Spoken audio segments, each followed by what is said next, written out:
오늘 아침을 여는 말씀은 시편 29편 1절에서 2절까지 말씀입니다.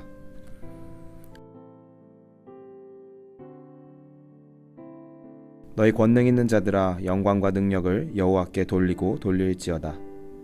여호와께 그의 이름에 합당한 영광을 돌리며 거룩한 옷을 입고 여호와께 예배할지어다. 시편 29편 말씀은 다윗의 시로서 여호와 하나님을 인정하고 찬양할 것을 요구하고 있습니다. 오늘 이 요구 속에 녹여두신 하나님의 은혜가 무엇인지 깨달아 알고자 합니다. 다윗은 시를 시작하며 여호와를 향한 찬양을 요청합니다. 1절 말씀에 너희 권능 있는 자들아 영광과 능력을 여호와께 돌리고 돌릴지어다 라고 말씀합니다. 여기서 우리가 주목해야 할 표현은 권능 있는 자들이라는 표현입니다. 이를 히브리어 원어로 직역하면 신의 아들들이라고 번역되는데, 이 말은 고대 근동에서는 하나님께 종속된 하늘 위에 있는 천상의 존재들을 말합니다.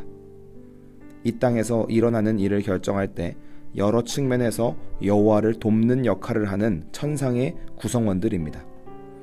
다윗은 이들에게 하나님이 모든 권능 있는 자들 중에서 최고의 존재임을 인정할 것을 요구하며 시를 시작합니다.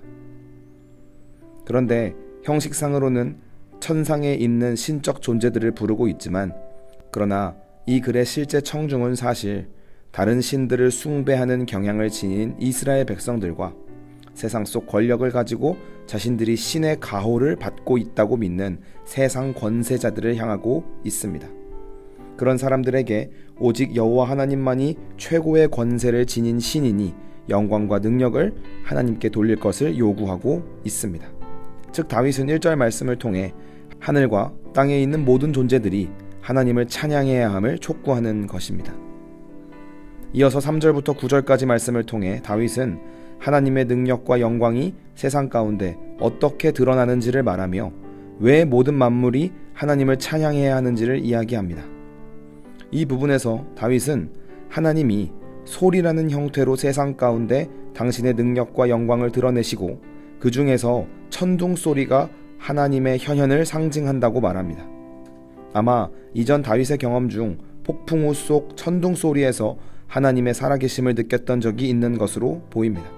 그래서 다윗은 자신이 경험했던 여호와의 소리에 대한 구체적인 특징을 상세히 묘사하며 찬양을 이어갑니다. 먼저 여호와의 소리는 물 위에 좌정하고 계신다 말합니다.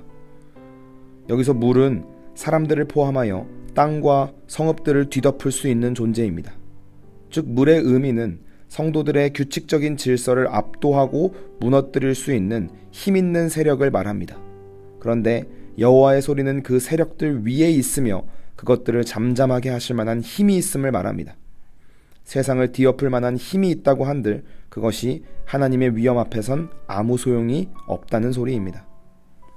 이어서 여호와의 소리가 활동하는 무대는 물을 지나 땅으로 이동합니다. 여호와의 소리는 백향목을 꺾고 부순다고 말합니다. 백향목은 굉장히 단단한 나무로서 화려한 건축물을 지을 때 주요하게 쓰이던 재료입니다.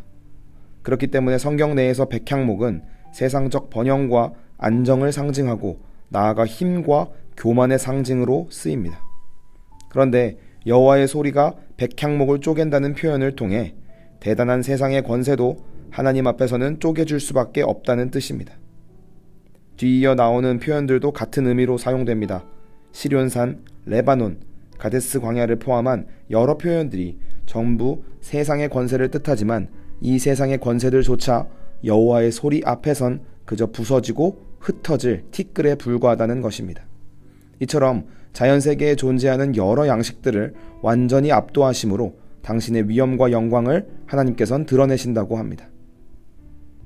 이처럼 다윗은 모든 세계를 압도적으로 다스리시는 하나님이시기에 하늘과 땅의 모든 존재들에게 하나님을 찬양할 것을 요구한 것입니다. 그리고 마지막으로 다윗은 하나님은 자기 백성에게 힘을 주시고 평강의 복을 주신다고 말하며 시를 마칩니다. 사랑하는 성도 여러분, 오늘 우리는 이 말씀을 통해 중요한 사실을 깨달아야 하겠습니다. 다윗은 여호와 하나님의 왕되심이 하늘과 땅에서 영원함을 찬양합니다.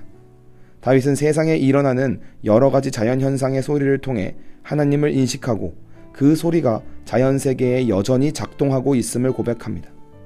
이를 통해 하나님만이 하늘과 땅의 진정한 주인이고 그분의 힘과 능력이 미치지 못하는 곳은 없으며 우리는 그 하나님의 피조물임을 인식시킵니다. 그래서 결론적으로는 피조물된 우리가 해야 할 일은 오직 모든 만물을 지으시고 다스리시는 하나님께 영광을 돌리는 것임을 강조합니다. 그리고 우리는 다윗의 요청에 따라 하나님께만 영광 돌리는 인생을 사는 모든 성도가 되어야 하겠습니다. 그런가 하면 한 가지 더 생각해 보아야 할 것이 있습니다. 사실 오늘 다윗이 묘사하고 있는 여호와의 소리에 대한 이미지는 좀 무섭습니다. 천둥의 소리로 나타나 여러 세력들을 압도적인 힘으로 잠재우는 모습은 위협적으로 느껴지기까지 합니다. 그런데 다윗은 오늘 이 무시무시한 자연현상에서 느낀 여호와의 소리를 복의 소리이자 평화의 소리로 받아들였습니다. 그렇다면 다윗은 어떻게 그것을 위협적인 소리로 인식한 것이 아니라 복과 평화의 소리로 받아들일 수 있었을까요? 그것은 다윗에게는 하나님을 향한 순수한 열정이 있었기 때문입니다.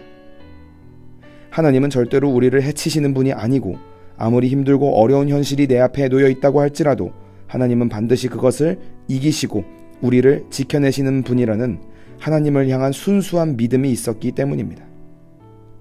오늘 우리에게도 복잡하고 어려운 믿음이 아니라 이런 순수한 믿음이 회복되길 소망합니다.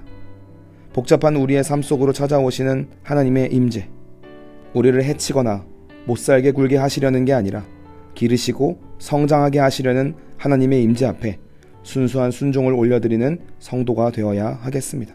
그럴 때 주님은 우리 인생 가운데 세상과 비교할 수 없는 평화를 더욱 깊은 차원에서 허락하실 것입니다. 오늘 하루를 살아가시면서 하나님이 지으신 모든 세계를 찬양함과 동시에 순수하고 정결한 믿음을 올려드리는 복된 성도님들이 되시길 주님의 이름으로 간절히 소망합니다.